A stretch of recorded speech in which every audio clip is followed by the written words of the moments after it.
कोणीतरी आमच्या दिशेने येत असल्याचं आम्हाला जाणवलं. अचानकच एक माणूस हातात मशाल घेऊन धावताना आम्हाला दिसला. तो सारखा इकडून तिकडे धावतच होता. थांबण्याचं नावच घेत नव्हता. मध्येच चित्रविचित्र आवाज काढत होता. मध्येच हसत होता. त्याच्या वागण्यावरून तरी तो साधारण वाटत नव्हता. आम्ही लपूनच बसलो होतो. तो कदाचित आम्हाला इथून बाहेर काढू शकत होता, पण तो कोणी चोर लुटारू असला तर? कसलीही शक्यता नाकारता येत नव्हती. पण आम्हाला त्या चकव्यातून लवकरात लवकर बाहेर पडायचं होतं. मी विशालला विचारलं, आपण त्याच्याकडे मदत मागूयात का? आमच्याकडे दुसरा कोणताच पर्याय नव्हता.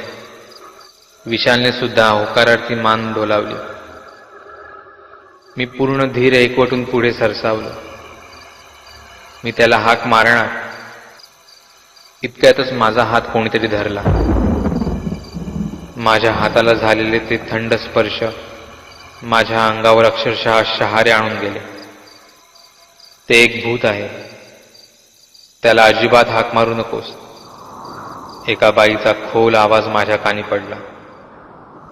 मी मागे वळून पाहिले तर माझ्या पाठी एक बाई उभी होती. तिने माझा हात घट्ट पकडून मला पाठी खेचले. तिने आम्हाला शांत राहण्यास सांगितले. तो माणूस अजूनही तिथेच घुटमळत होता. हातात मशाल घेऊन पालखीतील भूतांसारखा एकटाच नाचत होता. कदाचित त्या भूतांतीलच एक रस्ता चुकून इथे तर आला नसावा. ती आम्हाला हळूहळू त्याच्यापासून दूर घेऊन गेली. काही काळ कोणीच कोणाशी काहीच बोलत नव्हतं. शेवटी मलाच राहावलं गेलं नाही. मीच त्या बाईला त्या माणसाबद्दल विचारलं. ती म्हणाली, ते एक भूत आहे. त्याला कन्नड भाषेत कोल्ली देवा म्हणतात. खूप वर्षांपूर्वी या जंगलात त्याच प्रांतातील एका माणसाचा इथे रात्रीचा खून झाला होता. तेव्हापासून त्याचं भूत हे इथेच असंच भटकत आहे. तसं बघायला गेलं तर हा कोल्ली देवा कोणालाच कधी स्वतःहून इजा पोहोचवत नाही. तो स्वतःच्याच धुंदीत हातात मशाल घेऊन असाच नाचत असतो. पण जर त्याच्या रस्त्यात कोणी आडवे आले किंवा त्याचा मार्ग कोणी कापला किंवा त्याच्याशी कोणी काही बोलायला गेले तर मात्र तो तुम्हाला अशा प्रकारे घाबरवतो की तुम्ही त्याचा कधी स्वप्नातही विचार करू शकणार नाही. तो सरळ तुमच्या शरीरात प्रवेश करतो आणि तुम्हाला ते भोगायला लावतो जे तो स्वतः इतक्या वर्षांपूर्वी भोगला होता.